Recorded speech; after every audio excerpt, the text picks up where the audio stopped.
Recording start कर लेते हैं। अच्छा बेटे, आप लोगों को मैंने टास्क दिया था कि आप लोगों ने इन क्वेश्चंस को देखना है, तो कोई अगर क्वेश्चन प्रॉब्लम है तो आप लोग पूछें।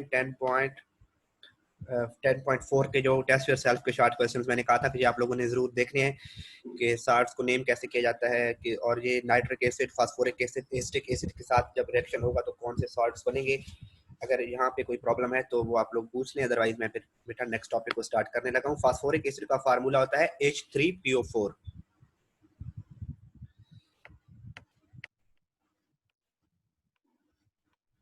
फास्फोरिक एसिड का फार्मूला होता है H3PO4।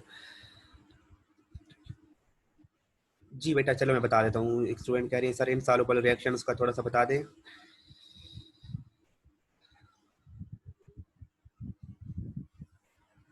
जी बेटा, ये कल प्रिपरेशन ऑफ साल्ट्स में हम पढ़ रहे थे कि इनसॉल्युबल साल्ट्स कैसे प्रिपेयर होते हैं। कि बेटा एक साल्ट है AgNO3, वो भी वाटर सॉल्युबल है, सिल्वर नाइट्रेट कहते हैं इसको बेटा, ये भी वाटर सॉल्युबल है। और NaCl जो टेबल सॉल्ट, ये भी वाटर सॉल्युबल है। जब दो वाटर सॉल्युबल साल्ट्स को आपस में मिक्स करते हैं, इनके सॉल्यूशन को, एक्वस का मतलब है इनको हमने पानी में डिसॉल्व किया हुआ है और दोनों के सॉल्यूशन को आपस में मिक्स करते हैं, तो इनमें बेटा जो इनके रेडिकल्स हैं ना, रेडिकल्स क्या होते हैं बेटा, एक इसमें Ag पॉजिटिव रेडिकल है, कैटाइनिक रेडिकल, और NO3 एनायनिक रेडिकल है। अगर NaCl की बात करें तो उसमें Na और Cl पॉजिटिव और नेगेटिव रेडिकल है, तो इनमें रेडिकल की एक्सचेंज होती है। Ag और Cl ये आपस में अटैच हो जाएंगे बेटा, और सोडियम के साथ नाइट्रेट आ जाता है, तो ये न्यू सॉल्ट बन जाते हैं NaNO3 और AgCl। तो जो AgCl है बेटा, that is water insoluble salt. NaNO3 भी सॉल्युबल, ये भी सॉल्ट है, लेकिन ये क्या है, ये एक्वस सॉल्यूशन में डिसॉल्व होने वाला सॉल्ट है, ये वाटर सॉल्युबल है। और जो AgCl है ये किस फॉर्म में है, सॉलिड फॉर्म में प्रेसिपिटेट हो जाता है। तो दूसरे रिएक्शन में देखें तो वहां पर भी ऐसे ही होता है बेटे कि Cu और यहाँ से CO3 ये आपस में अटैच हो जाते हैं बेटा, CuCO3 और Na2 और SO4 आपस में अटैच होकर Na2SO4 सॉल्ट बना देते हैं। ये प्रीवियस लेक्चर था बेटे, उसका थोड़ा सा एक स्टूडेंट ने कहा था कि सर बता दें। अभी तक जस्ट 14 स्टूडेंट्स आए हैं, आई थिंक बॉयज को लिंक नहीं पहुंचा मे बी, बट हम उनके रिस्पॉन्सिबल नहीं है बेटा। हम स्टार्ट करते हैं लेक्चर को, अगर नहीं आए तो फिर उनका कितना वेट किया जा सकता है, 5 मिनट तो ऑलरेडी हो चुके हैं। टाइप्स ऑफ सॉल्ट्स बेटे, तो 6 टाइप्स के सॉल्ट है बेटा हम लोगों ने पढ़ने हैं, और ये तकरीबन इधर भी केमिकल रिएक्शंस ही इन्वॉल्व होंगे, और ये मोस्ट ऑफ केमिकल रिएक्शन जो है यहाँ पर जो डिस्कस होंगे वो हम पहले उनको पढ़ चुके हैं किसी न किसी फॉर्म में। वहां पर हम उनको पहले एसिड और बेसिस के रिएक्शन में स्टडी कर चुके हैं।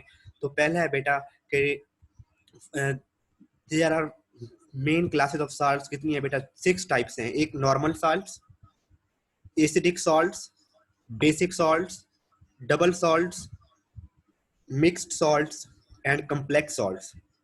अब बेटे नॉर्मल सॉल्ट, एसिडिक और बेसिक जो फर्स्ट 3 हैं, ये अक्सर पेपर में लॉन्ग क्वेश्चन आ जाता है।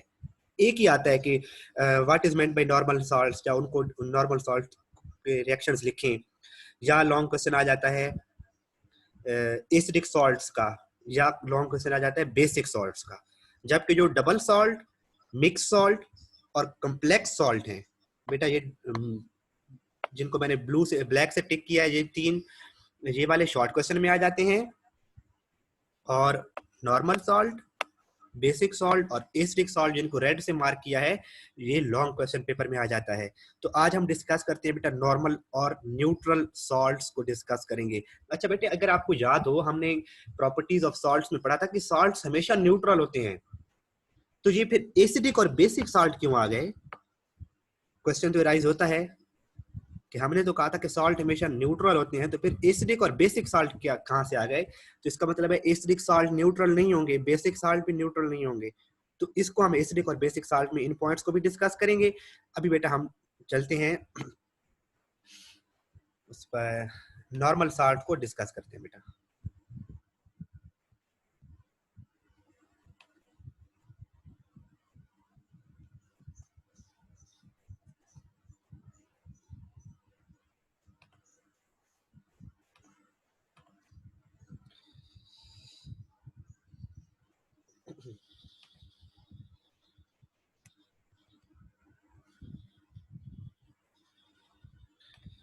ये बेटा डेफिनेशन मैंने इसकी कॉपी की। और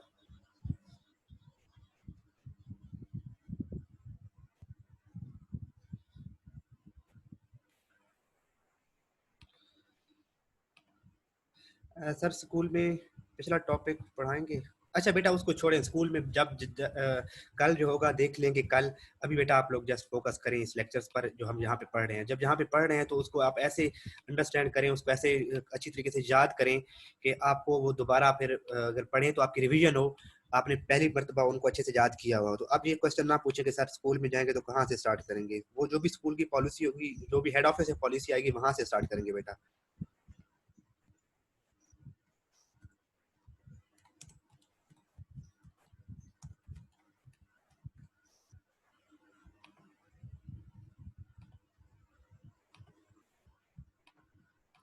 बेटे नॉर्मल और न्यूट्रल साल्ट्स डेफिनेशन मैंने वही डेफिनेशन कॉपी की है जो बुक में लिखी हुई है बेटा, कि a salt formed by total replacement of ionizable ions of an acid by positive metal ion or NH4 positive। अभी तो ये डेफिनेशन देख के समझ, NH4 पॉजिटिव आयन था, इसको मैं एडिट कर लेता हूँ एक मिनट। अभी तो डेफिनेशन देख के लग रहा है कि पता नहीं क्या लिखा हुआ है, लेकिन अब जब हम इसकी पहले एग्जांपल्स को डिस्कस कर लेंगे और फिर डेफिनेशन पे आएंगे तो आप लोगों को इसकी बिल्कुल समझ आ जाएगी कि इसमें क्या लिखा हुआ है।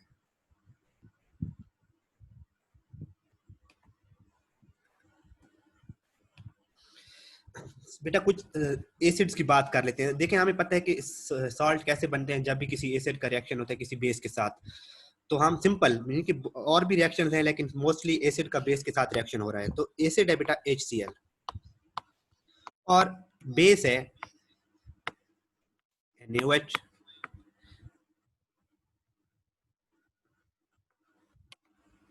अब अगर एसिड में देखें ना बेटा, डेफिनेशन पे जाएं तो total replacement, total replacement of ionisable ions of N acid. Ionisable का मतलब है ऐसे आयंस जिनको निकाला जा सके, जिनको आयोनाइज किया जा सके एसिड में से। अब ये बेटा एसिड यहाँ पे HCl, इसका क्या H रिप्लेस हो सकता है पॉजिटिव मेटल आयन से। मैंने इसको ये ब्लू से, इसको ये पॉजिटिव मेटल आयन है, Na पॉजिटिव मेटल आयन है। क्या इसका ये हाइड्रोजन Na पॉजिटिव से रिप्लेस हो जाए तो क्या बनेगा बेटे, NaCl। साथ में जो भी प्रोडक्ट बनेगी उसको अभी हम कंसिडर नहीं कर रहे हैं।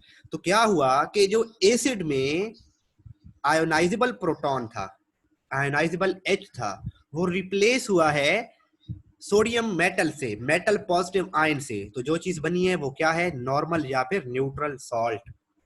एक और एग्जांपल अगर देखें बेटा, हम इधर इसकी H2SO4 की बात कर लेते हैं। अगर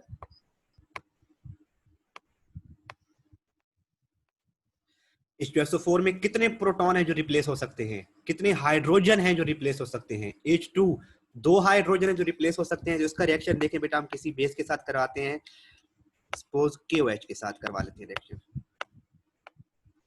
तो इधर बेटा बन जाता है K2SO4।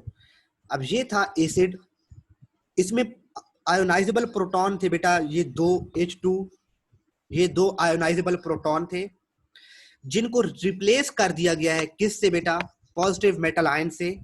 तो जो प्रोडक्ट बनी है वो क्या है, सॉल्ट। तो अब वही डेफिनेशन देखें, पहली लाइन मैं उसको अंडरलाइन कर रहा हूं बेटे, कि अ सॉल्ट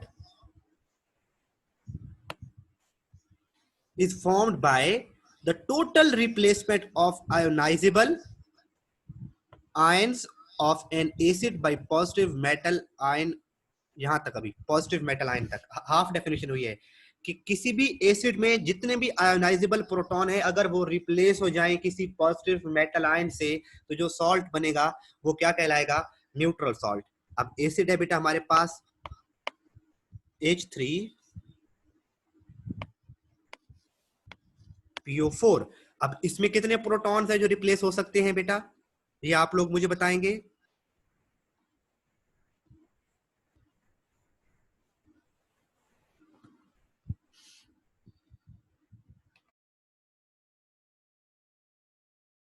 अब्दुल मनान शाबाश, बाकी बच्चे भी बताएं इसमें कितने प्रोटॉन्स हैं। जी बेटा अनायाश ठीक है, ईशा शाबाश। गुड बेटा। तो इसमें 3 प्रोटॉन्स हैं। अगर इसके 3 प्रोटॉन किसी मेटल आयन से रिप्लेस हो जाएं, सपोज हम इसकी जगह पर 3 की जगह पर क्या आ जाए बेटा, Na3 आ जाए, Na3PO4, तो अब ये क्या बन चुका है, सॉल्ट बन चुका है। कि किसी भी एसिड के आयोनाइजेबल प्रोटॉन अगर रिप्लेस हो जाएं किसी मेटल आयन से, तो वो क्या बन जाता है बेटे, सॉल्ट बन जाता है। अभी डेफिनेशन में जाएं तो एक दूसरी बात भी लिखी हुई है, NH4 आयंस, यानी कि मेटल आयन भी रिप्लेस कर सकता है, NH4 आयन भी उसको रिप्लेस कर सकता है। एक मिनट बेटा,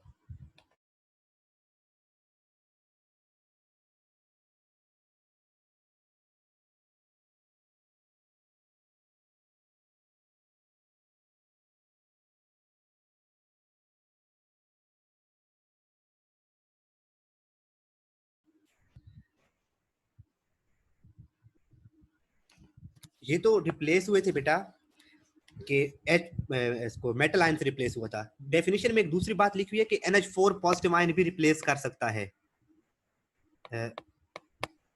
सॉरी, इसको मैं रेस कर दूं, सही नहीं लिखा गया, NH4 पॉजिटिव आयन।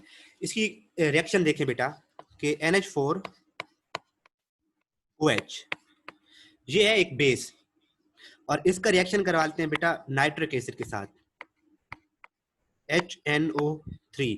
अब इसमें एसिड कौन है, नाइट्रिक एसिड, ये है इसमें एसिड है, और इसका आयोनाइजेबल प्रोटॉन कितने हैं बेटा, एक। अगर इस एक H की जगह पर NH4 इसको रिप्लेस कर दे, तो ये बन जाएगा बेटे NH4NO3। तो ये भी सब्सटेंस क्या है, सॉल्ट है। और कौन सा सॉल्ट है बेटा, न्यूट्रल या नॉर्मल सॉल्ट, के ऐसा सॉल्ट जिसमें एसिड का ionisable H, ionisable proton replace हो जाए किसी मेटल एटम से या NH4 पॉजिटिव आयन से, तो जो न्यू सब्सटेंस बनेगी that will be called neutral और नॉर्मल सॉल्ट। आई होप कि आप लोगों को इसकी डेफिनेशन की समझ आ गई होगी बेटा। अब हम जाके रीड करते हैं बुक से, वहां से आप बिल्कुल आपको क्लियर होगा। और जिन स्टूडेंट्स का कैमरा ऑन है बेटा, ऑफ रखेंगे आप कैमरा। मैं इसको बेटा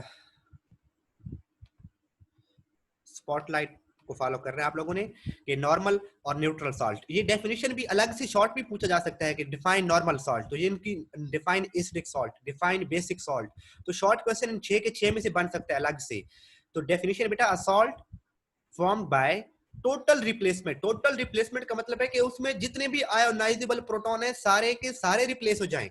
अब यहाँ पे बेटा एक कॉन्सेप्ट को देखिएगा कि H2SO4 है ना बेटा salt,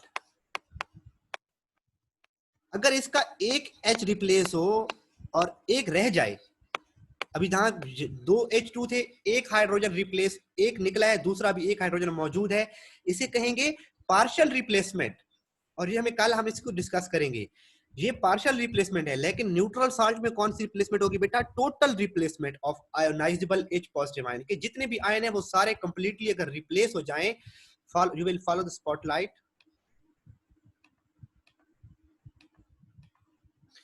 of an acid by a positive metal ion or NH4 ion is called normal or neutral salt. These are neutral to litmus, और ये साल्ट हमेशा लिटमस पेपर पे कोई असर नहीं करते, न्यूट्रल होते हैं। और इनकी एग्जांपल है बेटा HCl प्लस KOH। तो यहाँ से सॉल्ट आप लोगों ने खुद बनाने आपको आने चाहिए, कि यहाँ से पहले रिएक्शन से HCl और KOH, तो KCl आपस में मिलके बेटा सॉल्ट बना देंगे और H2O बन जाएगा, H2SO4 प्लस ZNO। ये रिएक्शन आप उसमें हमने कल भी पढ़ा था कि जब मेटालिक ऑक्साइड एसिड के साथ रिएक्शन करते हैं तो भी सॉल्ट बनते हैं। ये वाटर सॉल्युबल सॉल्ट है, ZnSO4 प्लस H2O। और नीचे वाले दो में से और एक ये कर लेंगे, ये वाला चौथा जरूर करना है बेटा, ऊपर 3 में से 2 करें, ये कंपलसरी है। और इन 3 में से कोई से भी 2 कर लें तो ये आपके लिए एनफ होंगे। तो ये बेटा क्या है, नॉर्मल और न्यूट्रल सॉल्ट्स। और ये करने के बाद बेटा, यहां तक किसी बच्चे का कोई क्वेश्चन है तो वो पूछे बेटा, एनी क्वेश्चन।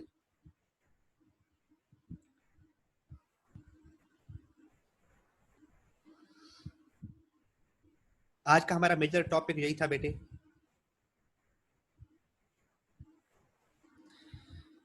क्लियर है बेटा, कर लेंगे। अब ये इक्वेशन जितनी ज्यादा प्रैक्टिस करेंगे बेटा, ये फर्स्ट अगर, लेकिन अगर आप चारों कर लेते हैं तो बहुत अच्छी बात है, ये सारे रिएक्शन अगर लिख लेते हैं तो वेल एंड गुड है। लेकिन कुछ बच्चे ऐसे होते हैं जो कहते हैं कि सर हमसे इतनी इक्वेशंस नहीं होती, तो उनके लिए फिर इतनी चॉइस हो सकती है कि पहले 3 में से कोई से 2 रिएक्शन कर लें और नीचे वाला एक रिएक्शन लास्ट में लिखें, जिसको मैंने इन बॉक्स किया है वो कंपलसरी, और ऊपर वाले 3 में से कोई से भी 2 कर लें। उन बच्चों के लिए जो कहते हैं कि सर हमें रिएक्शन याद नहीं होते, जो अच्छे बच्चे हैं जो पूरे मार्क्स लेने वाले हैं, वो ये सारा इक्वेशंस करेंगे, अच्छे से करेंगे। अब बेटा इतना छोटा काम तो हम आज के दिन के लिए रुक नहीं सकते। अब हम साथ में जाते हैं कि अगर आप लोग अपनी बुक साथ में रखी हुई है तो जाएं, तो आखिर में पढ़ा है टेबल 10.5 पेज नंबर 42 पर, वहां से सॉल्ट्स के यूजेस हैं। तो वो हम एक ही दिन में तो सारे याद नहीं हो सकते, तो वो मैं क्लास में भी बच्चों को 2-2 3-3 साथ में दे देता था। तो आज हम 2-3 वहां से वो डिस्कस कर लेते हैं, ताकि वो, क्योंकि साल्ट्स के बेटा यूजेस इस तरह से हैं कि वो फिर मिक्सअप हो जाते हैं कि कौन से साल्ट का क्या यूज था।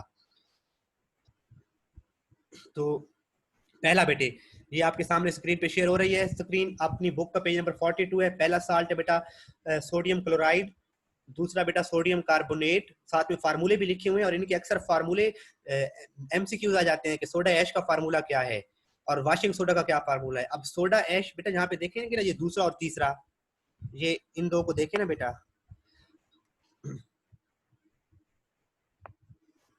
इन दो को देखें अगर, तो ये हैं दोनों सोडियम कार्बोनेट, लेकिन एक है वाशिंग सोडा और एक है सोडा ऐश। सिर्फ फर्क किसका है, वाटर ऑफ क्रिस्टलाइजेशन का। एक में डॉट 10H2O है और एक में कोई H2O के मॉलिक्यूल नहीं है, उसमें कोई वाटर ऑफ क्रिस्टलाइजेशन नहीं है। तो पहला बेटा देखें सोडियम क्लोराइड के uses. It is commonly used as table salt, it is commonly used as table salt and for cooking purposes. It is also used for de-icing roads in winter. बेटा de-icing roads in winter का क्या मतलब है, अगर आप मरी में जाएं तो सड़कों के ऊपर बर्फ पड़ी होती है, तो फिर वहां से ट्रैफिक तो नहीं गुजर सकती, और ये यूरोप के जितने भी कंट्रीज हैं वहां पर भी बहुत ज्यादा बर्फबारी होती है। तो रोड्स पर जो बर्फ पड़ी होती है उसके ऊपर नमक छिड़कते हैं, तो उससे वो जल्दी पिघल जाती है, बर्फ जल्दी पिघल जाती है, तो इसे कहते हैं de-icing of roads. De-icing roads का मतलब रोड्स के ऊपर से आइस हटाना है। वो कैसे, उनके ऊपर नमक को स्प्रिंकल करते हैं, वो फिर बर्फ जल्दी पिघल जाती है। और क्या है, for manufacture of sodium metal, इससे सोडियम मेटल बनती है बेटा, caustic soda and washing soda भी बनते हैं।